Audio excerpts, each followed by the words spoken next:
Bienvenidos a una edición más de su programa Diálogos con Libertad. Soy Richard Shaw y Ángela Fernández. Les damos la más cordial bienvenida a una edición de este programa donde estamos difundiendo el pensamiento de la Asociación Guatemalteca de Periodistas. ¿Cómo estamos ahora con el tema de las acciones de defensa a favor de los periodistas, Ángela? Bueno, ¿qué tal? Es un gusto estar con ustedes nuevamente. Estamos trabajando fuertemente como Asociación de Periodistas de Guatemala para la defensa del trabajo del periodista y el trabajo de prensa. Hace poco hubo un informe de unos colegas periodistas que están haciendo un trabajo de investigación, que es Marvin del Cid y Sony Figueroa, ¿no? Figueroa. Entonces no es la primera vez que tienen una situación pues, de acoso. Ellos han planteado en redes sociales que están siendo perseguidos por el trabajo de investigación que están realizando. En este sentido, pues como la máxima entidad de prensa del país, estamos siempre al tanto, siempre en seguimiento a este tipo de acciones en contra de periodistas que realizan su trabajo en investigación y poder llevar pues transparencia, la verdad de las situaciones que vivimos en el país. Bueno, pero hay que resaltar que la Asociación de Periodistas de Guatemala, APG, ha defendido la libertad de prensa y que nos interesa mucho conocer la situación de acceso a la información, como recientemente también lo vimos y lo denunciamos en Santa Lucía, Cotzumalguapa, en donde las entidades de la municipalidad no permitían el acceso a la información a periodistas locales. Así que Asociación de Periodistas de Guatemala, a través de su Comisión de Libertad de Prensa, ha emitido un comunicado, el cual queremos compartir con ustedes, amigos radioescuchas y televidentes, acá en el programa Diálogos con Libertad. Sí, tenemos, pues durante el año ya se han elaborado 10 comunicados y hoy les vamos a compartir a ustedes el último, que precisamente es en relación a lo que comentaba, que es que se condena el reiterado acoso en contra de los periodistas. Se los voy a leer acá. Sony Figueroa y Marvin del Cid, por su labor informativa, que han sido objeto de al menos 3 campañas de desprestigio en su contra en lo que va del año. Es preocupante para algunas de estas campañas. Se han registrado cuando ambos comunicadores divulgaban investigaciones periodísticas sobre la compra de una costosa vivienda en la antigua Guatemala para los padres de Miguel Martínez, ex titular del denominado Centro de Gobierno, y de las acciones del Ejecutivo para mantener a su administración a los ex miembros de dicho centro. Las campañas de desprestigio se han desarrollado principalmente en redes sociales, pero también han enfrentado acoso policial como un perverso complemento de dichos ataques. El hecho más reciente se registró este 29 de marzo, cuando los agentes responsables de agredir y arrestar a Sony Figueroa les impulsarían los cargos de lesiones graves. El periodista fue violentamente atacado en redes sociales con insultos y falsas acusaciones, que además fue objeto de seguimiento. Eso pasó con anterioridad. Eso pasó con anterioridad, Así pero es. continúan los acosos, ¿verdad? Al mismo tiempo, una cuenta de Twitter publicó fotografías que confirman los seguimientos, en la que además lo señalan de ser distribuidor de drogas. Llama la atención que esa misma cuenta divulgó hace algunas semanas publicaciones de canales oficiales de gobierno.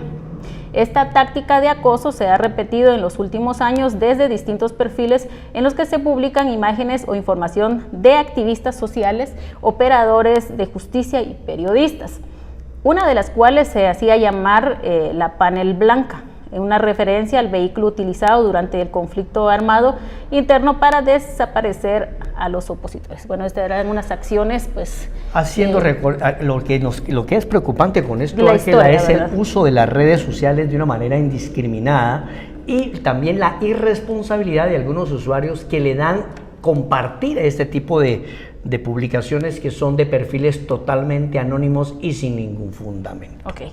De igual manera, el periodista Marvin del Cid fue víctima de acoso policial en días recientes, luego de denunciar el acoso en contra de su compañero.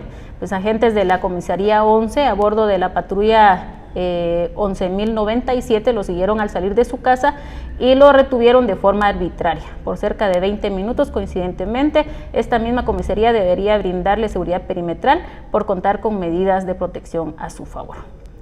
La APG y su comisión de prensa, bueno, aquí hay varias comisiones que se trabaja igual que nosotros como Comisión de Radio y Televisión, pues también está la Comisión de Libertad de Prensa de APG, y ellos son los que se encargan de elaborar estos comunicados.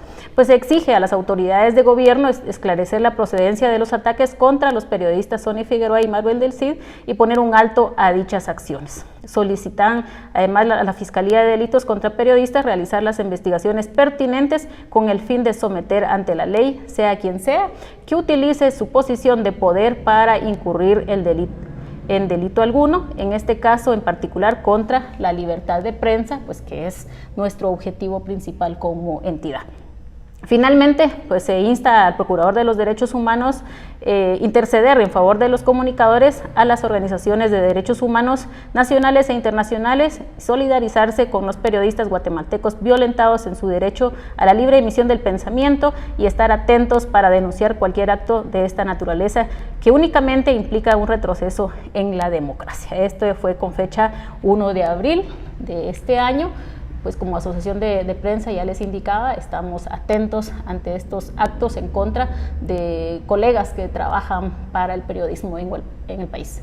Bueno, claro, Ángela, es muy importante que la comunidad sepa, que se divulgue esta información para que las autoridades tomen cartas en el asunto. Bueno, hablando del tema de la protección a periodistas, tenemos una entrevista muy interesante que va a realizar nuestra colega Julieta Cárdenas, acá en el programa de Diálogos con Libertad, con la presidenta del Instituto de Previsión Social del Periodista, IPSP.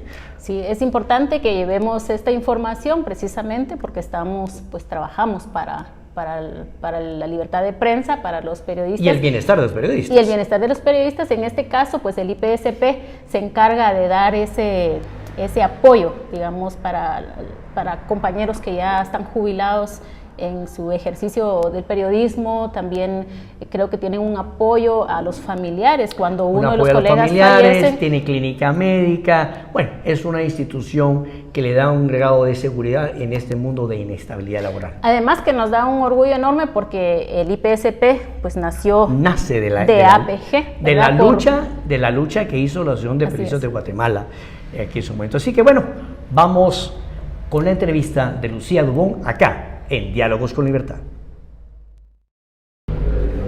Estimados escuchas y también televidentes de este programa Diálogos con Libertad de la Asociación de Periodistas de Guatemala, APG, más de una decena de años en el aire a través de las ondas hertzianas de Radio Universidad. Hoy tenemos una invitada de lujo, una invitada que también es de esta casa, la licenciada Lidia Lucía Dubón. Ella también es socia activa de la Asociación de Periodistas de Guatemala, es magíster en Educación para el Desarrollo, de una amplia trayectoria por más de 25 años. Es actualmente la presidenta del Instituto de Previsión Social del Periodista, IPSP. Es la sombría social de protección social de los periodistas en activo, otros que ya se han logrado jubilar. Una institución que tiene más de 25 años también de servicio a los periodistas afiliados al mismo. La licenciada Lidia Lucía Dubón, magíster en comunicación, también estudiando un doctorado, ¿verdad? Es una persona ganadora de certámenes de periodismo a nivel nacional e internacional. Es una persona con amplia proyección social, por eso es la tercera vez, si no me equivoco, que preside el IPSP. Sí, así es. Ella nos va a hablar en este programa de cómo el IPSP se ha tenido que reinventar para atender a los afiliados. La mayoría, adultos mayores, tienen modalidad de atención domiciliaria, los casos muy especiales. Así que las dejo en materia con la licenciada Dubón. Muchísimas gracias por la presentación, licenciada Ana Julieta. Gracias por recibirnos acá en Diálogos en Libertad, que es el programa oficial de la Asociación de Periodistas de Guatemala, que yo le tengo tanto cariño a la asociación, mi casa también, y la casa donde sale el Instituto de Previsión Social del Periodista, de donde nace esa idea, esa semilla, que ahora pues ya es un niño grande, ¿verdad?, que le da cobijo, cobertura a todos aquellos periodistas que escribieron en la época de oro y que siguen escribiendo la historia de nuestro país.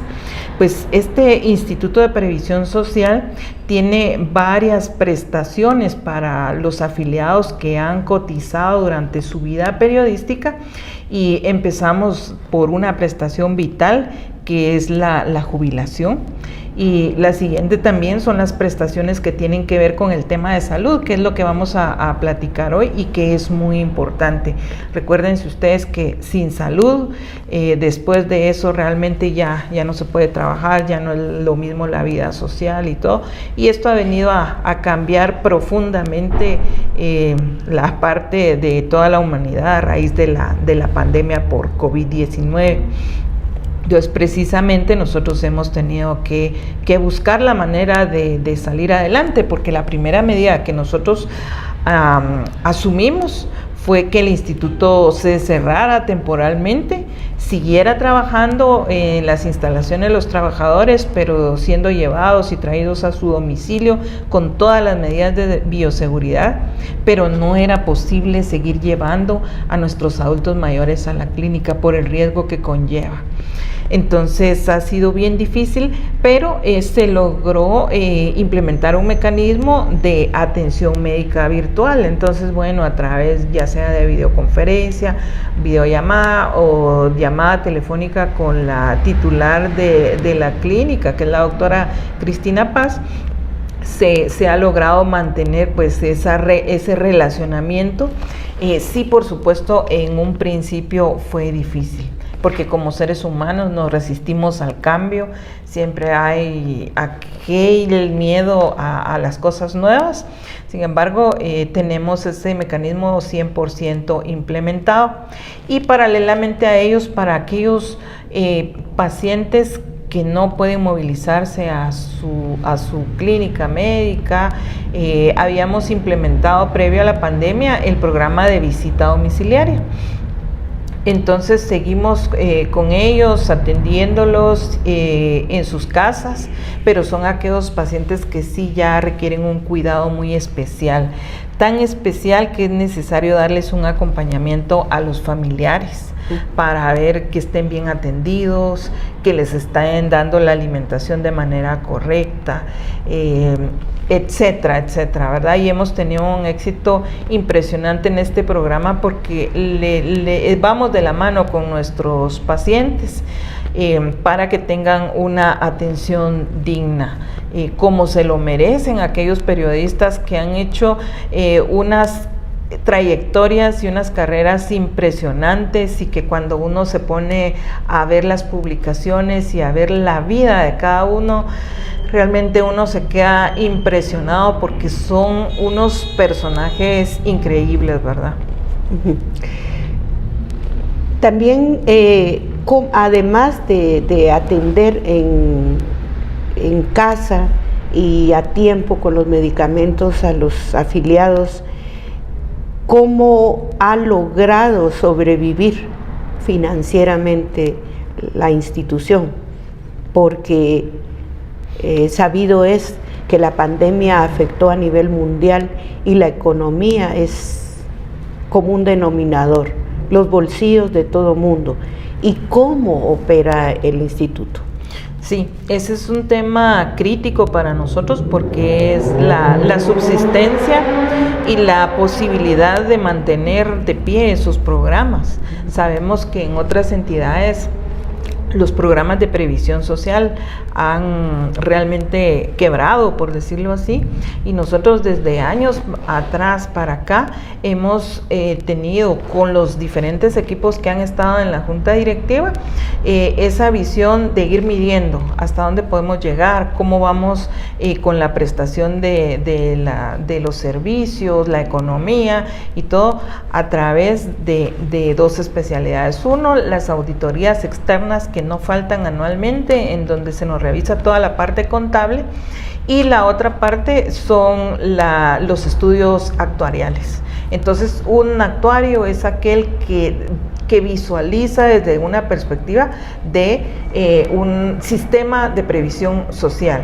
y entonces ellos nos han recomendado, por ejemplo, hacer algunos recortes, algunas disminuciones en cuanto a algunas prestaciones para que los puntos de equilibrio o de vida de nuestro instituto puedan sobrellevar más años, y de hecho estamos a punto de iniciar también un nuevo estudio actuarial.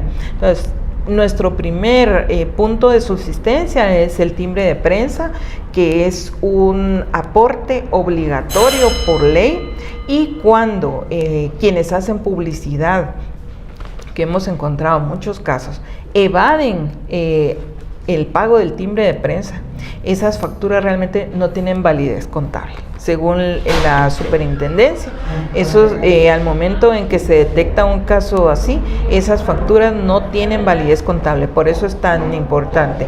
Y el restante pues ingreso es a través de las cuotas de los afiliados y también de algunas inversiones que tiene el instituto.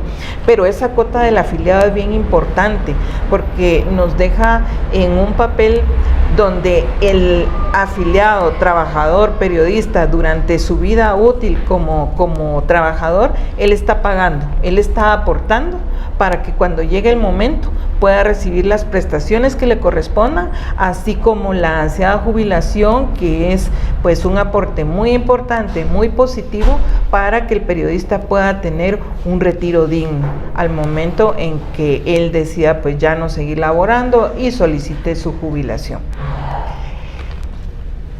Pero tengo entendido que también los aportes que dan el tema de la publicidad también han disminuido.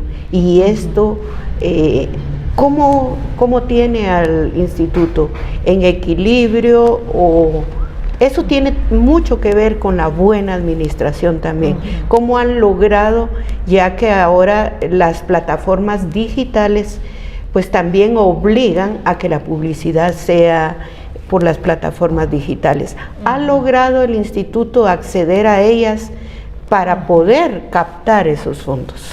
Sí, primero sí se ha hecho una gestión muy importante para poder fortalecer el área de timbre de prensa. En estos momentos que sabemos que muchas empresas han cerrado, pues nosotros mantenemos un buen nivel. Creo que uno ha sido gracias al equipo de promotores que están muy entregados a este trabajo, también a que las instituciones gubernamentales han exigido más el cumplimiento del pago de timbre de prensa. Ya no hay tanta evasión por este lado, porque también la Contraloría General de Cuentas ha emitido sanciones a quienes están evadiendo este pago.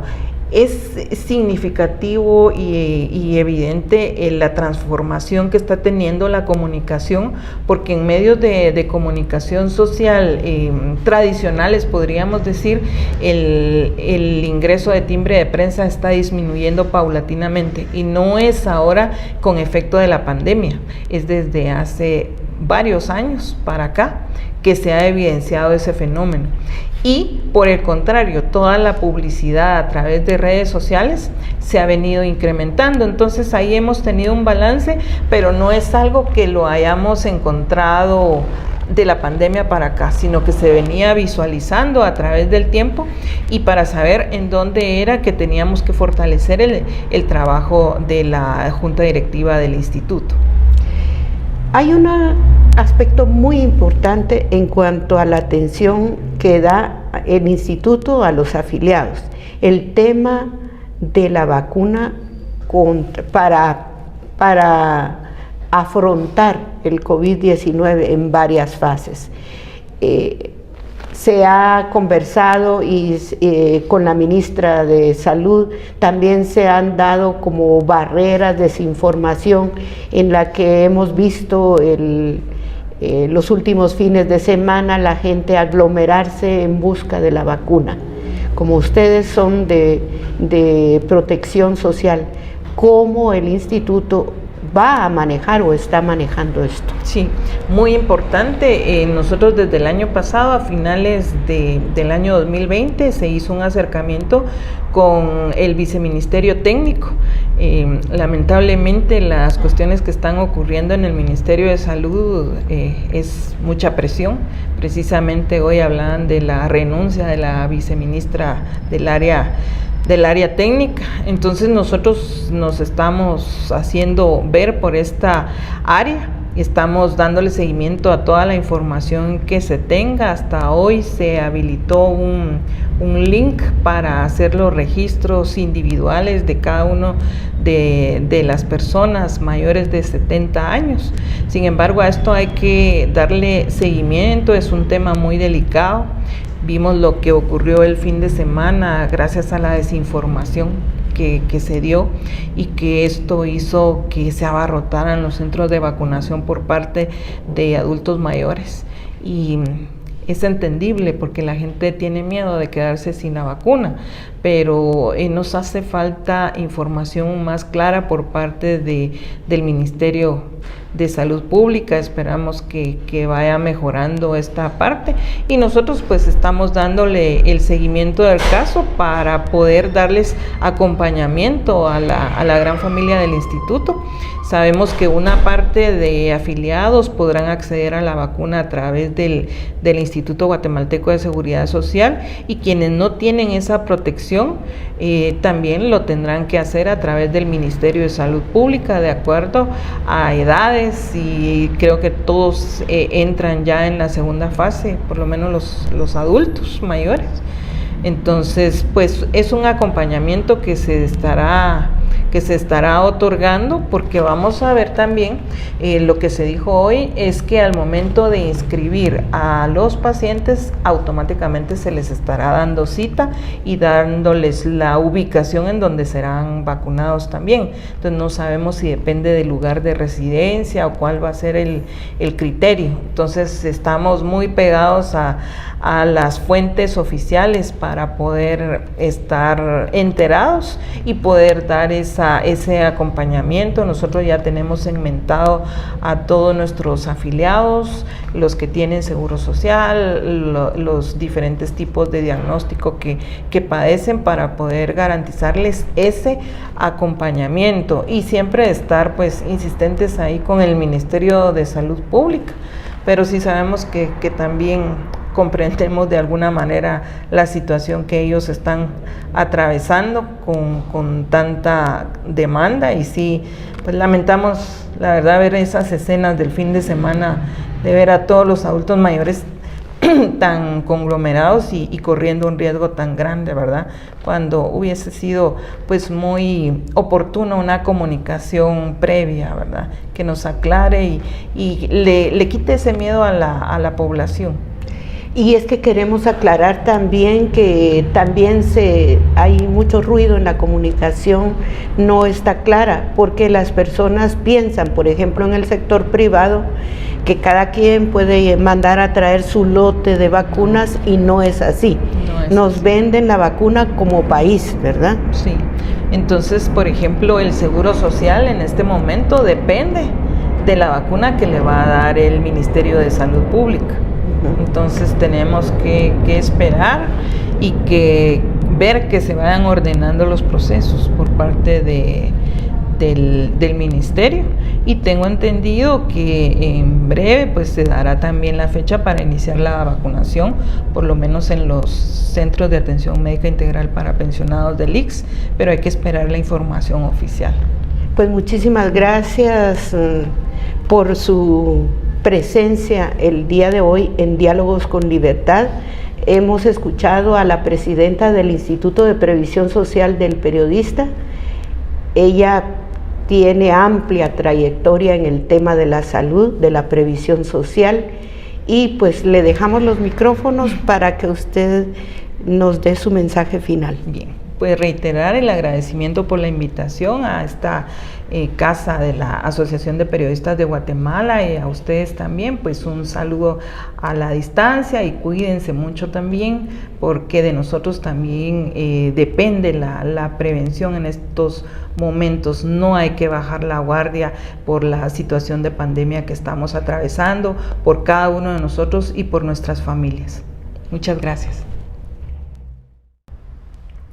Es un gusto estar con ustedes nuevamente en este espacio de entrevistas a comunicadores que han dado parte de su vida a este trabajo al mundo del periodismo. Hoy tenemos de invitado especial al periodista Benedicto Girón. Él es un periodista que, bueno, tiene vasta experiencia en temas de comunicación, de periodismo, pero hoy vamos a abordar un tema importante, y es lo que nos afecta con el volcán de Pacaya.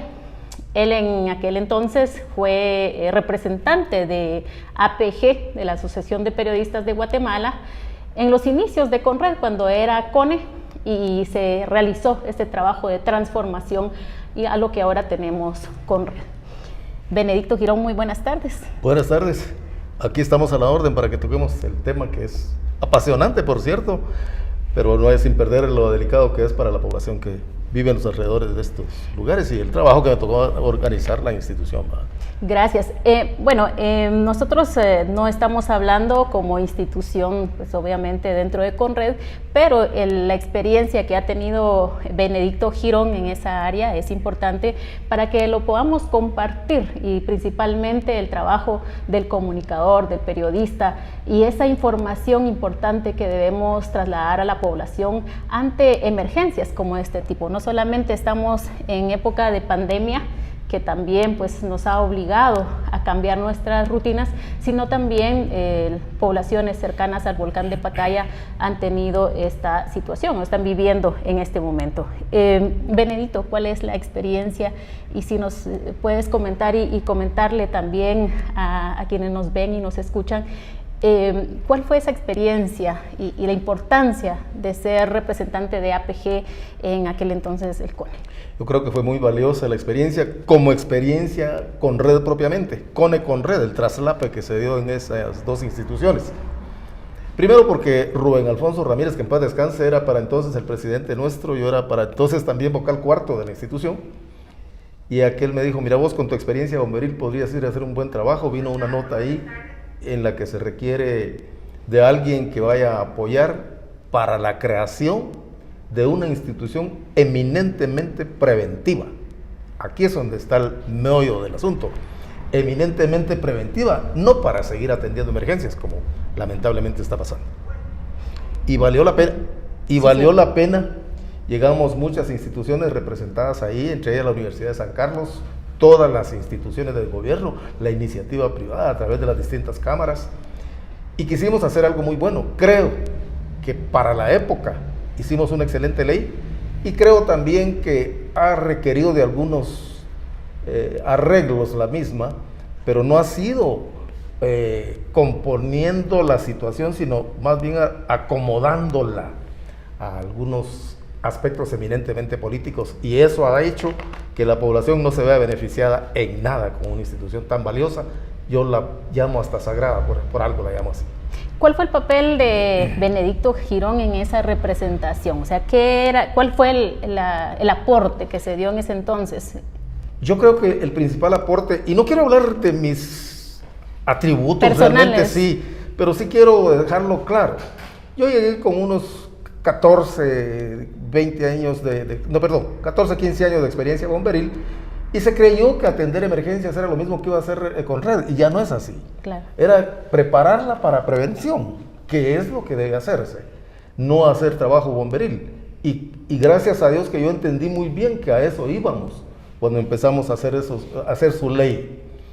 Me parece que se dio por ahí en el ir y venir, que yo vi que ya habían gentes ahí que habían estado en otros años haciendo el mismo intento, y yo también estaba solo oyendo cuentos ahí, chistes, y les dije un día: vean, A mí me da pena porque un día la APG me va a preguntar qué estoy haciendo realmente aquí y me va a dar pena llegar a contarle los chistes que estoy aprendiendo aquí. Veamos si podemos trabajar y hagamos la ley. Don Eddie Sánchez, que ya no está en el INSIBUME, fue el primer hombre que me dijo, mire, me parece excelente su posición, yo lo apoyo, y luego se vino el que estaba representando al Ministerio de Finanzas y nos volcamos a trabajar día y noche. Pedimos permiso en el CONE para trabajar día y noche ahí. ¿Qué tal que me dijo un oficial? Vean, lo que lamentamos acá es que no le podemos dar más que café. No se preocupe, le dije que eso ya lo haremos después en nuestra casa, pero queremos hacer el trabajo para el cual fuimos convocados. Bueno, y ese fue, bueno, el aporte y digamos la participación en este cambio que tenía que darse para lo que es hoy Conred. Como comunicador, ¿cuál es la experiencia que tuvo en Conred y el papel que debe tener un comunicador frente a una crisis como la que estamos viviendo o la que está viviendo cercanamente algunas poblaciones al volcán de Pacaya? Primero creo que es lo más importante ahí es informar y no alarmar. Por eso es que a veces por ahí estaba viendo yo que en un medio impreso se dice que la población no está bien informada. Me estoy refiriendo a la población cercana al fenómeno. Así es. No, sí está bastante informada la población. Ahí inclusive hay vecinos bien organizados, con líderes bien preparados para una evacuación. Lo que pasa es que estamos mal acostumbrados a que se nos diga hasta que ya está reventando o por reventar una bomba que nos quitemos del lugar porque la misma nos puede lastimar. Yo creo que ahí tiene que mantenerse también el sentido común. Y yo diría algo. Quiero recordar lo que le pasó a Sergio Cabañas con el volcán de fuego también. Yo a estas alturas, si estuviera a cargo de coordinar un ente como tan delicado como Conred, tan histórico, tan valioso, yo tendría esas poblaciones ya afuera. Como mínimo tendría afuera mujeres, niños, y los hombres que tienen que realizar labores de agricultura y otras ahí, pues que se fueran a trabajar en el día y que retornaran a algún albergue ubicado en la población de San Vicente Pacaya, que realmente ahí las autoridades de San Vicente Pacaya son las que tienen una gran responsabilidad. No hay que perder de vista que el alcalde es la máxima autoridad juntamente con su consejo de lo que ahí acontezca. Eso es lo que le iba a comentar, de acuerdo a la experiencia, ¿cómo hacemos para que pues, las personas que viven alrededor del volcán o cualquier espacio donde estén vulnerables a un desastre, cómo hacemos para que ellos puedan comprender su situación y que realmente desalojen los lugares, sus casas? Porque mucha gente tiene pena de dejar sus cosas, o sea, su vivienda, lo entendemos bastante bien, ¿verdad? Sus recursos, animales incluso, ellos arriesgan su vida con tal de mantenerse en sus viviendas, que no se lo roben, que no se pierdan, y ellos se mantienen ahí, porque no podemos, digamos, obligar a las personas en este caso, ¿o cuál es la experiencia? En realidad sí se vale obligar, pero también tenemos nosotros una responsabilidad muy grande que cumplir. Si yo llego a decirle a doña Juana, usted me abandona su casa, pero se lo digo tan a secas, doña Juana va a decir que no, por temor a perder sus pertenencias. Ahora yo debo llegar, y por eso es que Conred es un sistema en el que estamos involucrados todos. Están involucradas todas las instituciones del Estado e inclusive la iniciativa privada. Porque cuando yo le llegue a decir a doña Juana que abandone su casa, automáticamente le voy a decir, no tenga pena, somos un sistema. Y como sistema integral, aquí está el policía o el soldado que va a cuidar su casa mientras usted esté en ausencia. O el comité de vecinos que también puede organizarse de esa manera. Es decir, no se trata solamente de que doña Juana diga que no se va porque se le pueden robar sus cosas, que no deja de tener razón en gran manera, pues porque le cuesta. Pero yo creo que hay la manera, basados en ley, y precisamente cuando se creó Conred, se basa en los 2 primeros artículos de la Constitución. ¿Por qué se organiza, o para qué, mejor dicho, se organiza el Estado? Que es para proteger a las personas y sus bienes, para hacerlo muy corto. Sí. En este caso, me imagino que en aquel entonces tuvo oportunidad de atender varias emergencias estando en Conred.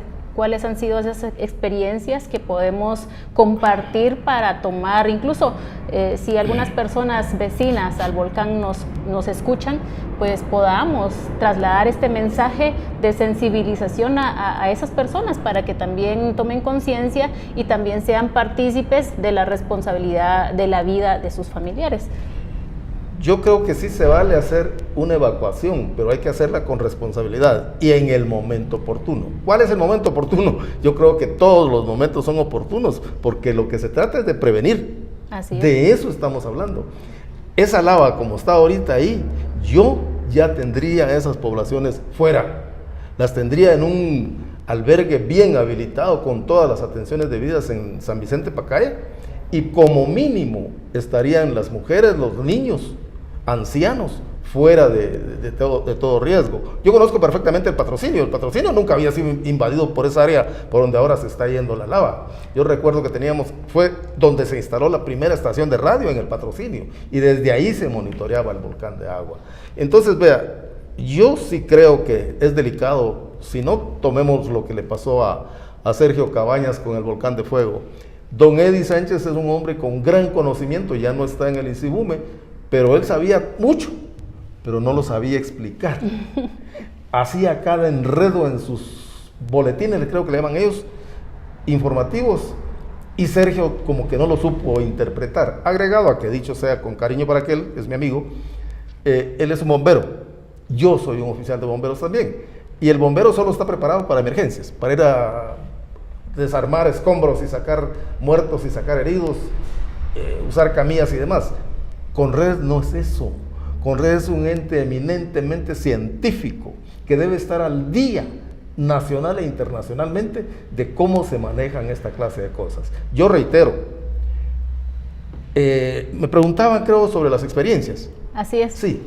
Yo recuerdo dos experiencias muy lindas. Empezábamos nosotros a trabajar el proyecto de traslado o traslape de Conred, y se nos vino el problema del volcán Santiaguito con las comunidades estas del Viejo Palmar. Ahora se le conoce como Viejo Palmar. Era el Palmar Quetzaltenango nada más, pero ahora se le conoce como el Viejo Palmar. Nosotros fuimos en varias ocasiones, siendo CONE, a sacar a las personas de ahí, y luego se nos volvían a regresar.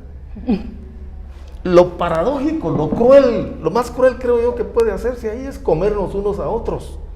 Al año siguiente de que hasta con tratados específicos, una ley que se creó en el Congreso para el efecto, sacamos nosotros el Viejo Palmar, y al año el ruido otra vez que el Viejo Palmar se estaba inundando, que estaba cayendo lava y que la gente se estaba ahogando ahí.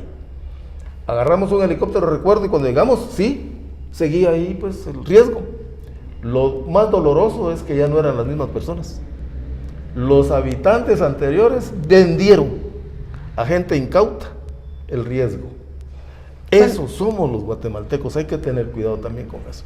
Sí, debemos tener cuidado con la información que se traslada a la población, ¿verdad? Y también tener la forma de cómo explicarles para que ellos puedan tomar conciencia.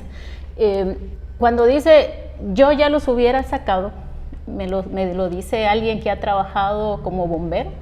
¿Y cuál es la experiencia que ha marcado la vida de ese bombero, Benedicto? Es una experiencia muy grande. Ya como bombero ha sido muy grande. Mis manos, si ustedes las ven, tienen piel diferente una de la otra. Quedaron atrapados en un incendio en el que pues cree que ya no va a salir vivo de ahí. Me pasó varias veces. La última fue en el aserradero centroamericano, que hoy está ahí ubicado, creo que unas ventas de bicicletas en la zona 4. Donde estaba, ¿cómo se llama esta venta de bicicletas? Dios, bueno. En el comercial que está en la esquinita. Exactamente, ese comercial que está ahí. Que no podemos decir el nombre. Sí, pero ya de repente sí lo vamos a poder decir. Por la pasarela. ¿Sí? Ahí hay una pasarelita, y ahí había antes un aserradero, que era el aserradero centroamericano. De ese sí digo el nombre porque ya se acabó. Ya no está. Ya acabó. Ahí quedamos atrapados también varios bomberos. Se vino un techo, yo quedé como bombero voluntario atrapado con 3 bomberos municipales. No obstante la rivalidad que se manejaba, que era más cruenta en aquellos tiempos. Sin embargo, el primer auxilio que llegó para aquellos, los bomberos municipales, y uno de ellos me agarró a mí de aquí para que saliéramos todos. Fue una muestra de solidaridad nosotros trabajando ahí en ese incendio y que pudo comprobarse después que siempre fuimos solidarios en momentos de necesidad, ¿verdad? Pero son experiencias a nivel de rescate, a nivel de eminentemente bomberil, que, ¿cómo le diría yo? Desde estar adentro de un desastre, de un fuego, hasta estar afuera o como maquinista, viendo qué cantidad de agua tengo, cuántas personas tengo adentro, qué tiempo tengo para avisar que esa gente salga, que no se me va a morir ni un bombero en el camino. Si voy de oficial, lo primero es que ver hacia dónde va el aire, para dónde puede correr el fuego. Peor todavía en un incendio forestal, que cuando uno siente el fuego bordea y se puede quedar con todo, y máquinas y por supuesto el personal que uno lleva, que es sumamente delicado. Yo creo que desde ahí ya se maneja la prevención, como que muy sutil, pero se maneja. ¿Qué gente llevo? ¿Cuántos llevo? ¿A quiénes llevo? ¿Dónde voy a poner a cada uno a trabajar? Si yo voy de maquinista, ¿dónde voy a colocar la máquina? ¿Y en qué momento el viento me puede cambiar? Estar atento al mismo. Como periodista y con la experiencia que ha tenido ante estas emergencias, ¿cuál es la recomendación para nuestros colegas que trabajan todos los días para llevar información a la población y que también se acercan a estos espacios donde arriesgan también su vida? Si no, recordemos también al compañero que lamentablemente perdió la vida para llevar información a la población. ¿Cuál es esa recomendación? Yo creo que de eso tenemos que sacar experiencias y muy valiosas, porque este compañero realmente no debió llegar hasta donde llegó, sobre todo ahora que la electrónica ha avanzado tanto. Conred misma tiene ahora equipos con los que le puede dar a los medios de comunicación facilitar la información, el material y la información que se requiera. Yo creo que este compañero, ya cuando él murió, ya habían esos equipos en Conred, ya no era necesario arriesgarse tanto.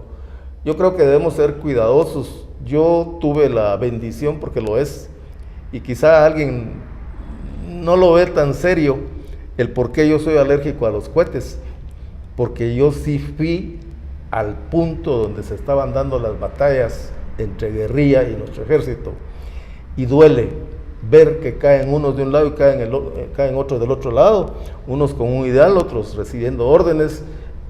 Nunca supimos quién realmente tenía la razón en ese sentido, o al menos el resultado no se vio, pero es duro. Y obedecimos, ahí nos tocaba obedecer. Yo me recuerdo que el mayor Rolando Archila Marroquín, uno de los funcionarios, de los socios de Emisoras Unidas, emisora con la que tuve el privilegio de trabajar muchos años también, patrullaje informativo, él nos iba comandando a nosotros en ese sentido y nos dijo: mucha, me tienen que obedecer porque es delicado, no sea que por mucho atrevimiento de ustedes tenga que regresar sin alguno de ustedes, ¿verdad? Entonces yo creo que lo más importante para un comunicador es mantener la prudencia. Yo recuerdo una anécdota en tal sentido, cuando la toma de la embajada española, sí, un 19 o 29 de enero, sí, de enero. Yo estaba con patrullaje informativo y mi jefe superior era Jorge Soria Santiago, catedrático universitario de la carrera. Y yo llegué hasta donde estaba el evento, a una ventanita, y le hablé a quienes habían tomado la embajada de España y le dije: mire, yo necesito hacerles una entrevista en vivo a ustedes. ¿Tienen línea telefónica ahí adentro? Sí, me dijo.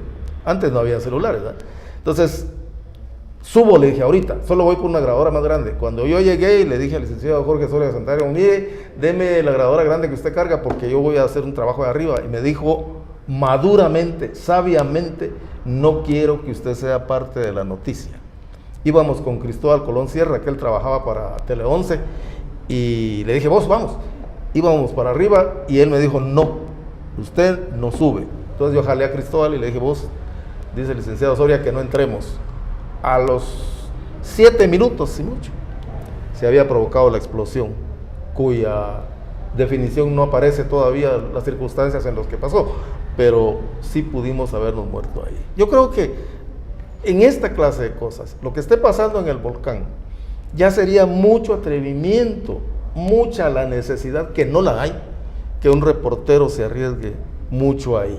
porque hay maneras de conseguir la información.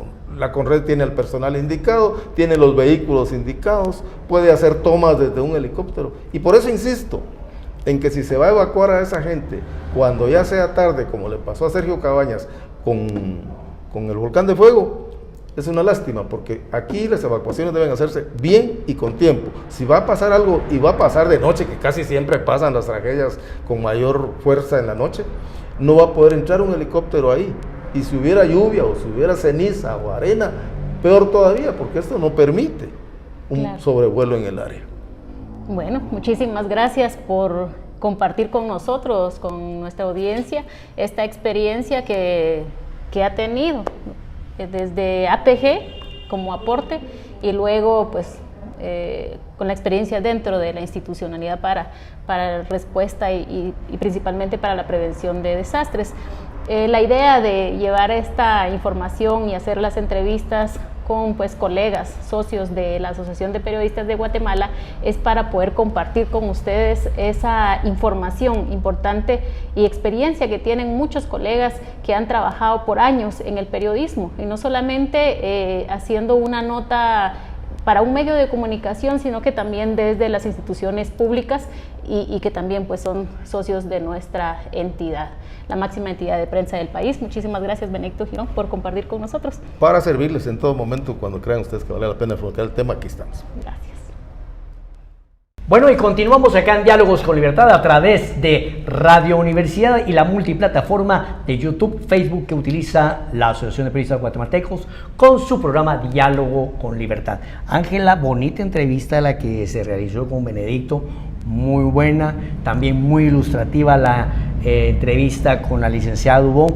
Pues vemos acá que en el tema de la comunicación pues hay muchas aristas. La gente cree que periodista y comunicador es solamente aquel pues que traslada la noticia desde el hecho sucedido hacia los usuarios del medio de comunicación. No, pero también hay una labor de comunicación muy importante, ¿no?, que es la comunicación institucional. De la entrevista que realizaste, Ángela, ¿cuál crees tú que son los puntos importantes a rescatar? Bueno, nosotros muy contentos estamos hoy porque tuvimos dos invitados de lujo, así ¿no? es, tuvimos a dos personas pues que nos han compartido desde su experiencia como periodistas, como comunicadores, pero también al frente de entidades que están aportando y apoyando para el bienestar de nuestros colegas periodistas, que hacen un trabajo importante, un trabajo social para la población guatemalteca. Entonces, en esta entrevista con Benedicto Girón fue muy importante porque creo que la responsabilidad que tenemos como periodistas pues es importante, y también creo que damos un aporte a la sociedad guatemalteca, y hablamos precisamente del trabajo que está haciendo la institucionalidad, en este caso Conred, ante la crisis que se vive por el volcán de Pacaya. Pero también importante para nosotros trasladar un mensaje a los periodistas guatemaltecos que arriesgan su vida para poder llevar esas imágenes e información a las viviendas guatemaltecas, con aquello de poder pues llevar evidencia de qué es lo que está ocurriendo. A veces ellos arriesgan su vida, y entonces él nos compartía algunas recomendaciones para nuestros colegas, y que a veces no es necesario que vayamos y que podamos perder la vida ante estos hechos. Sí, es que las empresas, las instituciones, así como las grandes empresas, han desarrollado un departamento de comunicación para poder trasladar información importante a los usuarios, o sea, a la comunidad. En este caso, las instituciones de gobierno, las instituciones de servicio, como los bomberos voluntarios, la Cruz Roja, la Policía Nacional, el Ejército, tienen departamentos de comunicación donde los periodistas tienen la labor de trasladar la información institucional hacia la comunidad. Imagínense ustedes qué responsabilidad de comunicación la que tienen los periodistas o los amigos comunicadores de Conred, de poder alertar a las poblaciones. Deben de tener una organización en la comunidad para evitar los desastres. Una buena comunicación implica prevención también. Imagínate, me estaba enterando yo que unos turistas se les dio por la brillante idea de subir al volcán en medio de la erupción y quedaron atrapados. Así es. Esa es falta de visión y falta de colaboración también de los amigos de los medios de comunicación, periodistas, de trasladar los riesgos que implica una crisis de seguridad como lo es la lava del volcán. Pero fíjate que va más allá esto, por ejemplo, el tema de la comunicación en los bomberos, ¿no? Ahora es la inmediatez. Ángela, tú que has estado ahora relacionada con un trabajo en ONG, trabajos humanitarios, ¿cómo ves tú el papel de las redes sociales en el acercamiento hacia la comunidad? Creo que ahora el papel de las redes sociales pues ha sido importante y mucho más inmediato para poder llevar la información a la población. A veces no necesariamente la información llega por medio de un periodista, o sea, una persona que ejerce el periodismo como su trabajo diario, ¿verdad? Que es remunerado. Ahora las redes sociales nos permiten que incluso personas o pobladores del lugar puedan transmitir esa información de la emergencia que están viviendo en algún momento. Eso ha venido a aportar también al trabajo del comunicador. En lo institucional es algo importante, pero es una carga, es una responsabilidad muy grande, porque no solamente llevamos la información hacia las comunidades, sino que tenemos que saber cómo transmitirlas. Porque hace poco, no solamente con el tema del volcán, creo que ahora mismo tuvimos con la Semana Santa. No, con el tema de vacunas. Con el adulto una mayor. Una desinformación completa. Entonces, ¿no? creo que también el comunicador tiene este peso encima, porque a veces no necesariamente se tiene la información directa con la autoridad y periodista, ¿verdad? O comunicador o relacionista público, dependiendo de qué entidad estemos hablando. Entonces se da este tipo de desinformación, porque creo que fue un mensaje previo de que a tal fecha se iba a abrir la vacunación. Y llegó la fecha, bueno, entonces la gente dijo, vamos a ir a donde la ministra indicó, en la fecha que indicó, y resulta que institucionalmente o no se estaba preparado o tenían una calendarización diferente a lo que se había dicho. Entonces, ahí está la responsabilidad. Entonces ahí el trabajo del comunicador es importante, aunque no siempre es tomado en cuenta, y por eso ocurre este tipo de situaciones. Obviamente en lo sucedido en el barrio Gerona, en el último intento de vacunación a adultos mayores, no se trasladó la información completa hacia la comunidad, y esa es una responsabilidad que tienen todos los comunicadores institucionales, verificar que la información llegue de una manera eficaz a todos los consumidores o todos los consumidores de esa información a nivel institucional, a nivel de la comunidad. Y ese también es el trabajo del comunicador, del periodista. Del periodista, verificar las fuentes. En un medio de comunicación, claro. Porque digamos que complementamos para que esa hay que cruzar las fuentes, ¿no? Para que esa información llegue con claridad a la población, que al finalmente es por quienes trabajamos, por quienes tenemos que llevar una información con claridad y veracidad. Bueno, entonces hemos llegado a un episodio más, a un programa más, finalizamos el programa más de Diálogos con Libertad, acá en la Asociación de Periodistas de Guatemala. Ángela, la reflexión que me ha quedado de estas dos entrevistas, una es la necesidad de prevenir con el IPSP, y la otra es la necesidad de capacitarnos profesionalmente para poder transmitir de manera eficiente la información. Bueno, prevenir en los dos casos, ¿verdad? Porque en el tema de desastres y en tema del trabajo del comunicador ante esta crisis, no solamente en la pandemia, con el tema de vacunación que también abordamos, sino que también ante las emergencias que ocurren que son naturales, como el volcán de Pacaya, por ejemplo. No son situaciones que sabemos cuándo va a pasar, pero sí debemos estar preparados ante protocolos ese tipo de información, de situaciones. Y bueno, y el trabajo del comunicador es importante para poder enfrentar este tipo de crisis. Bueno, muchas gracias, soy Richard Shaw y nos vemos la próxima semana. Ángela Fernández, nos vemos.